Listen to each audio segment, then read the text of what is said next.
어느 날 한 사람이 집 근처에서 노인 3명이 앉아 있는 것을 목격했습니다. 마침 식사를 되어서 시장하실 테니까 저희 집에 가셔서 좀 간단한 요기라도 하시죠. 이렇게 부탁을 했어요. 그랬더니 노인들은 마음은 고마운데 우리 3사람은 함께 집에 들어갈 수 없다고 했습니다. 이유를 물으니까 한 노인이 2사람을 가리키며 이렇게 말하는 거예요.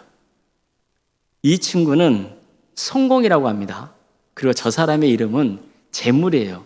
그리고 저는 선입니다. 그래서 우리는 함께 당신 집에 들어갈 수 없습니다. 그러니 가족과 상의해서 우리 중에 누구를 초대할지 결정하십시오. 이러는 거예요.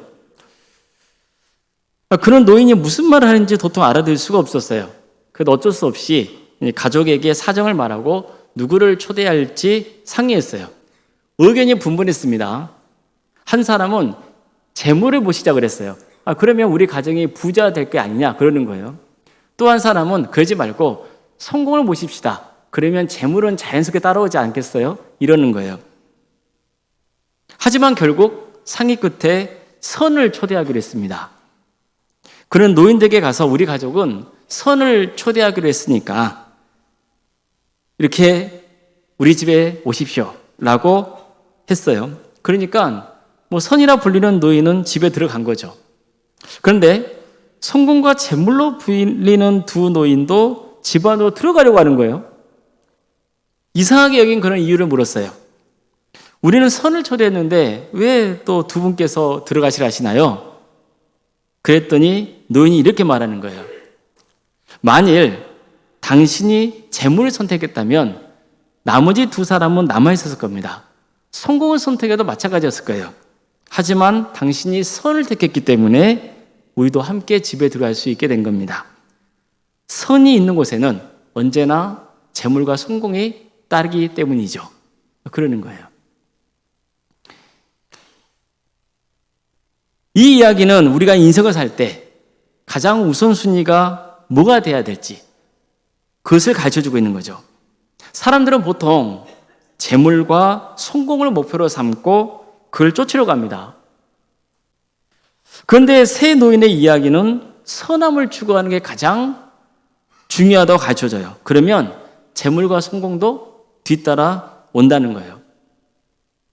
반대로 선한 마음으로 살지 않으면 아무리 재물이 많아지고 성공의 반열에 올랐어도 그게 오히려 자신을 몰락시킬 수 있는 흉기가 될 수 있다고 가르쳐줍니다. 자, 여러분은 이 이야기가 공감이 되십니까? 실제로 성공한 분들도 이런 이야기를 해요. 물질과 성공이 목적이 되다 보면은 수많은 유혹에 흔들려가지고 결국 모든 걸 잃게 된다는 거예요. 바른 판단을 할 수 없어서 망가져 간다는 거죠. 그래서 내가 하는 일에 어떤 가치가 있는지 또 사회에 어떤 선한 영향을 가져올 수 있는지를 묻는 게 중요하다고 했어요. 기업도 보십시오. 가치경영이나 윤리경영 같은 말을 하잖아요. 실제로 어떤 기업이 도덕적인 문제가 생겨버리면 그 기업의 가치가 급격히 떨어져 버리죠. 그리고 아무리 성공한 사람들, 유명한 사람도 도덕적인 문제가 생겨버리면 속절없이 무너져 버립니다. 따라서 세 노인의 이야기는 분명 우리가 꼭 새겨들여야 할 가치가 있습니다. 하지만 그렇다고 해서 100% 공감하기는 어려울 수도 있습니다. 정말 선하게만 살면 재물과 성공도 자연히 따릅니까? 어떻게 생각하세요? 아니에요? 아까는 맞다며요. 마치 수학 공식처럼 늘 그러면 좋겠지만 적어도 제가 경험한 세상에서는 꼭 그렇지만은 않은 것 같아요. 성경에도 이런 말씀이 있습니다. 내 허무한 날을 사는 동안 내가 그 모든 일을 살펴보았더니 자기의 의로움에도 불구하고 멸망하는 의인이 있고 자기의 악행에도 불구하고 장수하는 악인이 있으니 지나치게 의인이 되지도 말며 지나치게 지혜자도 되지 말라. 어찌하여 스스로 패망하게 하겠느냐. 지나치게 악인이 되지 말며 지나치게 우매한 자도 되지 말라. 어찌하여 기한 전에 죽으려 하느냐. 이 말씀 보세요. 선하게 살면 반드시 재물이 쌓이고 성공이 따른다 말씀합니까? 아니죠. 세상에서는 정의롭게 살았다고 해서 반드시 보상이 따르는 거 아닙니다. 또 악하게 산다고 해서 무조건 패망하는 것도 아니에요. 오히려 더 떵떵거리고 사는 사람도 있어요. 전도서는요, 이런 현실도 외면하지 않아요. 자, 그렇다면 전도서는 우리에게 무엇을 권하고 있습니까? 우선 너무 어렵게 살려 하거나 너무 악하게 살려 하지 말라는 거예요. 그럼 뭐 대충 살라는 뜻이에요? 너무 어렵게 살려고 하지 말라는 게 악하게 살아도 된다는 뜻입니까? 아니에요. 지나치게 어려워지려고 하면은 오히려 자기 의에 빠져서 교만해집니다. 그래서 다른 사람은 쉽게 정죄해요. 너무 완벽하게 행동하려다 보니까 위선적으로 살게 돼요.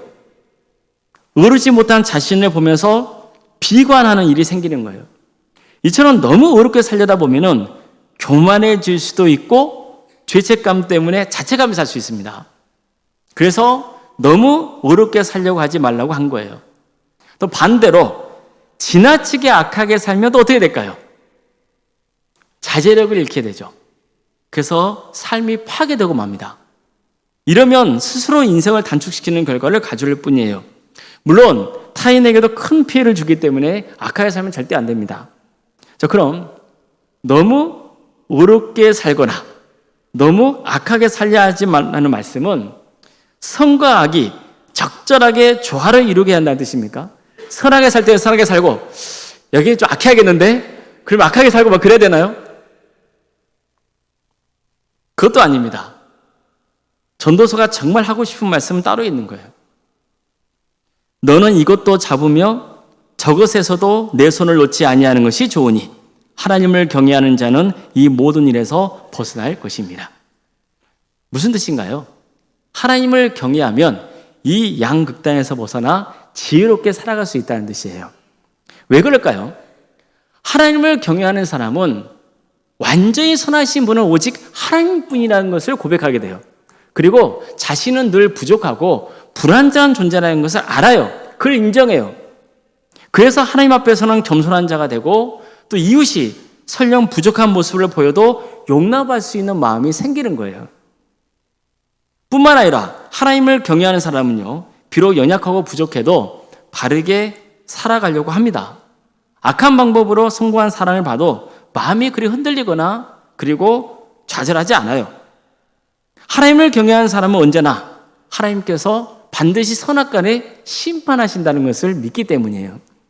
그래서 악하게 살면서도 부자가 되고 성공한 사람들을 보면 부럽지가 않아요. 오히려 불쌍한 마음이 드는 거죠. 특히 하나님을 경외하는 사람은요, 정의와 사랑으로 하나님께 영광을 올려드리려고 합니다. 이런 삶을 하나님께서 기뻐하신다는 것을 알기 때문이에요.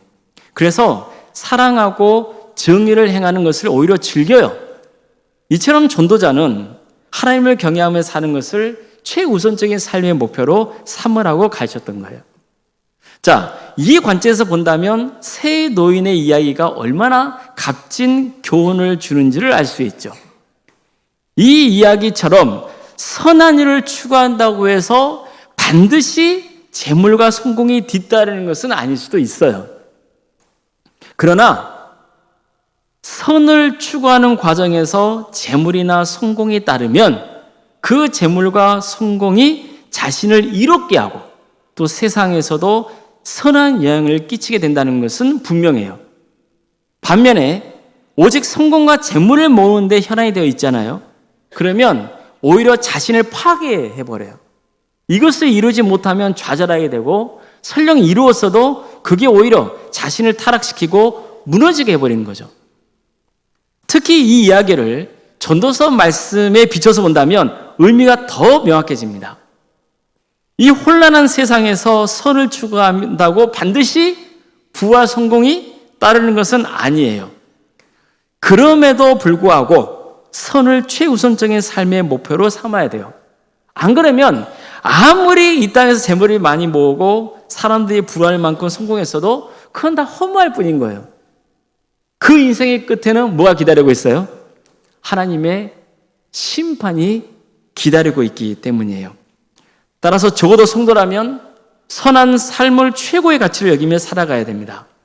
악을 멀리하고 선을 가까이 해야 돼요. 무엇보다도 하나님을 경외하는 삶을 최우선적인 목표로 삼아야 됩니다. 오늘 본문도 이것을 강조하고 있는 거예요.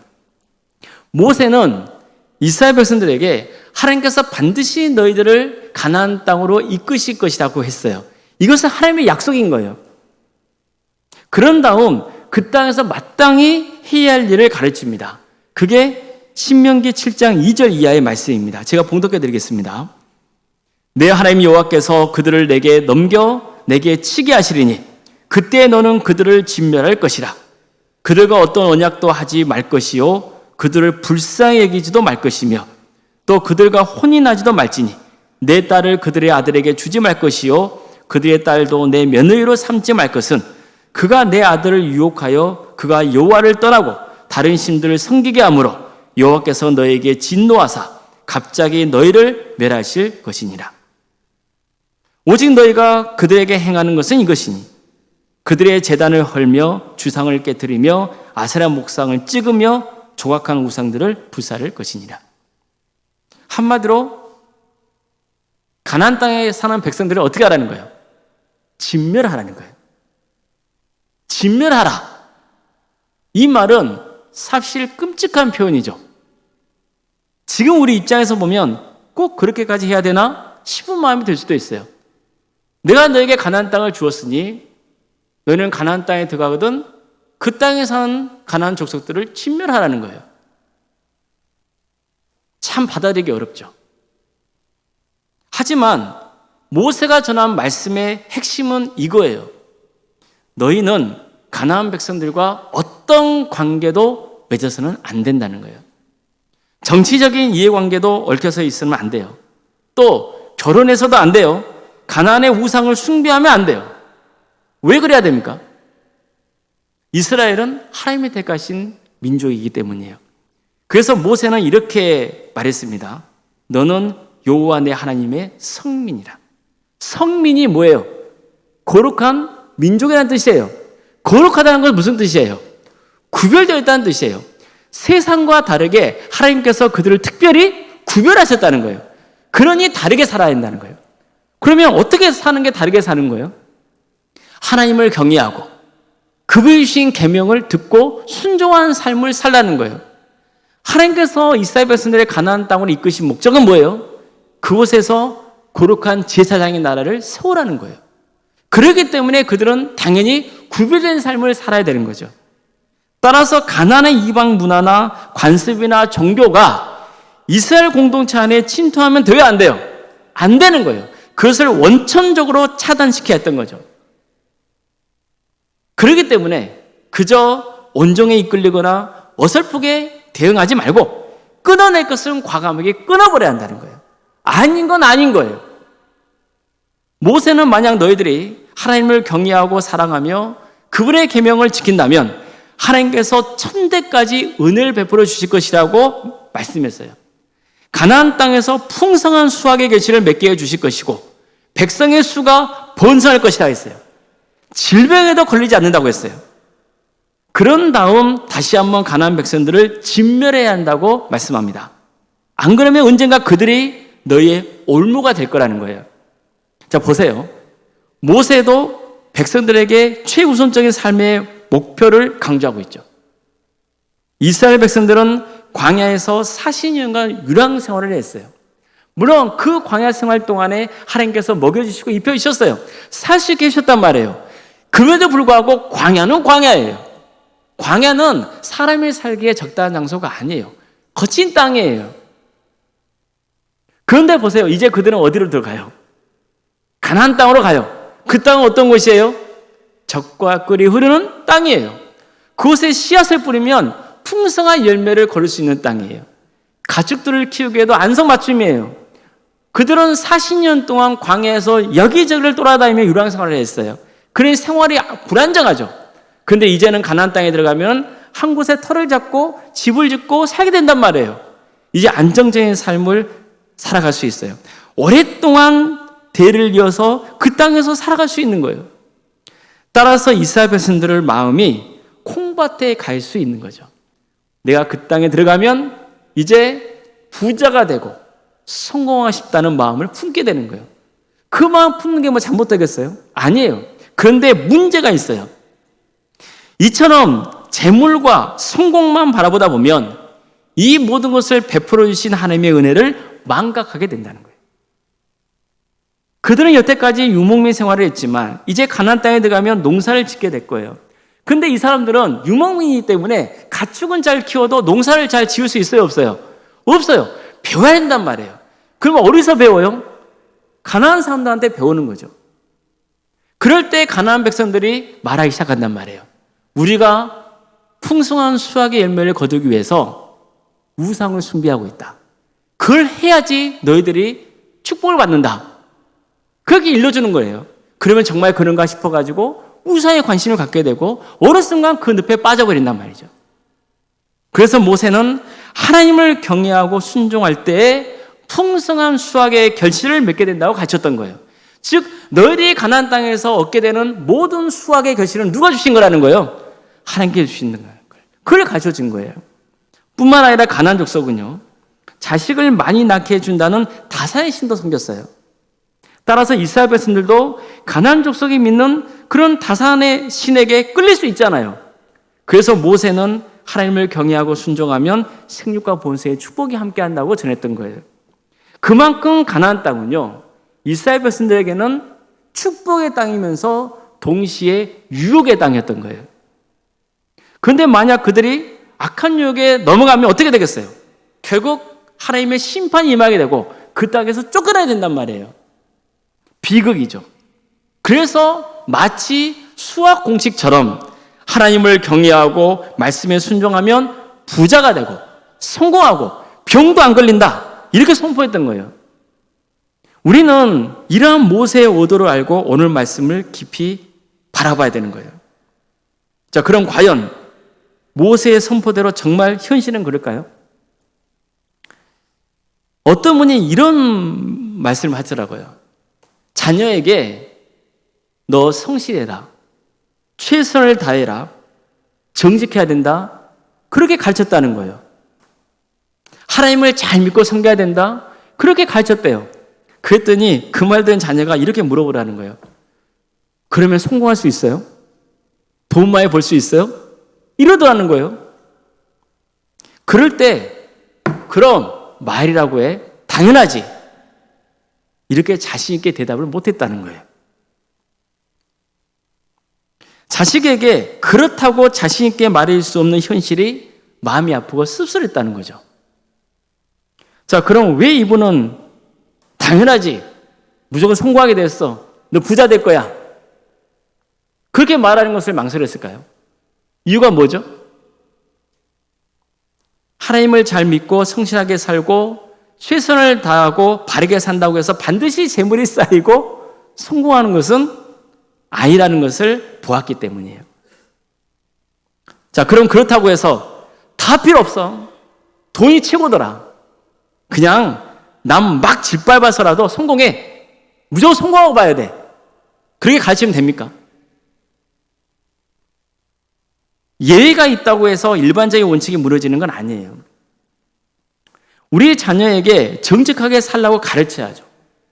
성실하게 살아야 한다고 가르쳐야죠.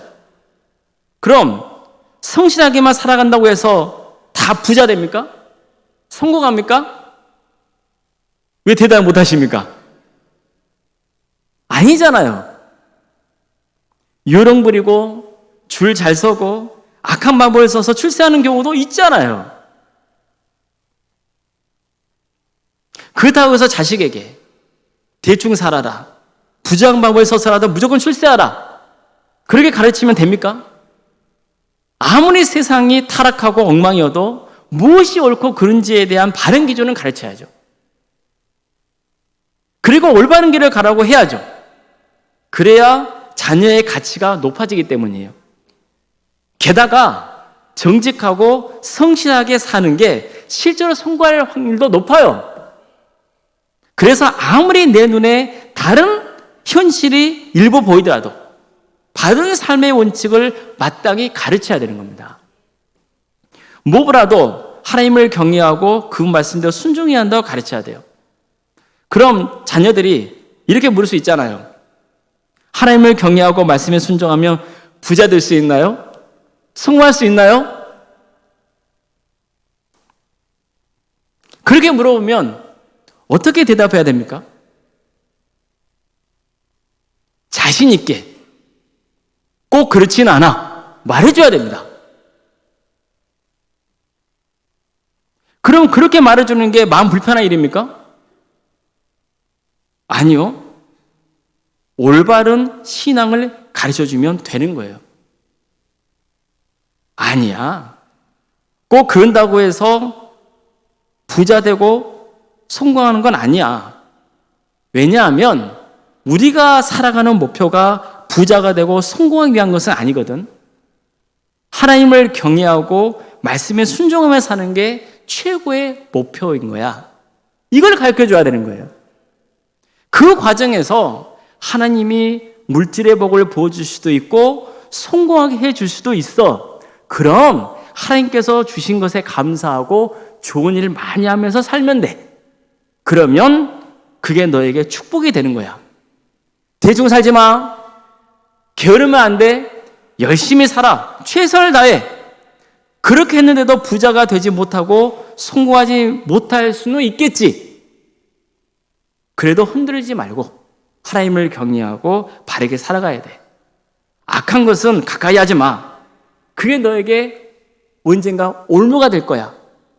조심해야 돼. 절대 유혹에 넘어가면 안 돼. 아닌 건 아닌 거야. 그러면 이미 너는 축복받은 인생이야. 어떤 식으로든 하나님은 너를 축복해 주실 거야. 이렇게 가르쳐야 되는 거예요. 그게 또 우리의 삶이 돼야 돼요. 성도 여러분, 하나님은 우리가 늘 잘 되기를 바라세요. 모세는요, 40년 동안 하나님과 동행하면서 이스라엘 백성들을 섬겼습니다. 누구보다도 하나님이 얼마나 당신의 백성들을 사랑하시는지를 알았어요. 그런 도서관이나 박물관 찾아가서 하나님이 어떤 분이신지 배운 거 아니에요. 정말 몸소 부딪혀가면서 체험했던 거예요. 그 과정에서 알게 되는 거죠. 야, 하나님은 진짜 신실하신 분이시구나. 약속을 지키시는 분이시구나. 사람은 맨날 약속 깨고 어기고 그러는데, 거짓말하고 그러는데 하나님은 그것이 아니시구나. 막상 원망하고 불평했지만 결국 돌이켜보니 하나님께서 다 이루시고 약속을 지키셨구나. 그것을 깨닫게 되는 거예요. 아, 하나님은 소멸하는 부위라는 것도 알았어요. 하나님 만만해 봐서는 안 된다는 것도 알게 된 거예요. 하나님은 두려운 분이라는 것도 알았어요. 근데도 뭐 또 안 거예요? 하나님은 뜨겁게 우리를 사랑하신다는 것도 알았어요. 어느 정도 사랑하시는 거예요? 질투하실 정도로 사랑하신다고요. 다른 신을 섬기거나 하나님을 떠난 것에 대해서 정말 너무나 가슴 아파하시고 괴로워하시는 그 하나님을 알았단 말이에요. 그 질투가 오히려 심판으로 변하는 것도 알았어요. 그래서 모세는 과하다 싶을 정도로 백성들에게 단호하면서도 단순하게 말씀을 선포했던 거예요. 어떤 경우에도 하나님을 떠나면 안 돼. 이건 명심해야 돼. 절대 떠나지 마. 우상 숭배하지 마. 악한 짓 하면 절대로 안 돼. 그런 것과는 완전하게 단절해버려. 절대로 악한 것과는 관계를 맺으려서는 안 돼. 선을 분명히 그어야 돼. 그렇게 경고했던 거예요. 만약 너희가 마음과 뜻과 힘을 다해서 하나님을 사랑하고 경배하면, 그분의 말씀을 따른다면 천대에 이르기까지 축복을 누릴 것이라 했어요. 반면에 하나님을 미워하는 사람이 있으면 그를 벌하실 것이라고 경고했어요. 그러니 반드시 하나님의 명령을 듣고 따라야 한다고 전했던 거예요. 바로 이겁니다. 성도 여러분, 중간은 없어요. 하나님을 사랑하거나 하나님을 미워하거나 둘 중 하나예요. 그런데 이 둘의 결과는 완전히 달라져요. 하나님을 온전히 사랑하지 않고 그분의 뜻을 따르지 않는다면 그것은 하나님을 미워하는 거예요. 하나님을 떠나 있는 거예요. 하나님을 미워하는 순간 이미 그 사람은 멸망의 길에 들어서 있는 거예요. 하나님을 떠나는 순간 이미 그분의 심판 아래 놓여 있는 거예요. 아무쪼록 끝까지 하나님을 경외하고 하나님 말씀대로 선을 행하는 삶을 인생의 가장 귀한 최우선적인 목표로 삼으시길 바랍니다. 이것이 하나님의 형상으로 지음받은 사람의 본분입니다. 그러면 언젠가 반드시 하나님은 우리를 통해서 선한 열매를 맺어 가실 것입니다. 이런 축복이 우리 모든 성도의 삶 가운데 함께 하시기를 주님의 이름으로 축원합니다. 기도하시겠습니다.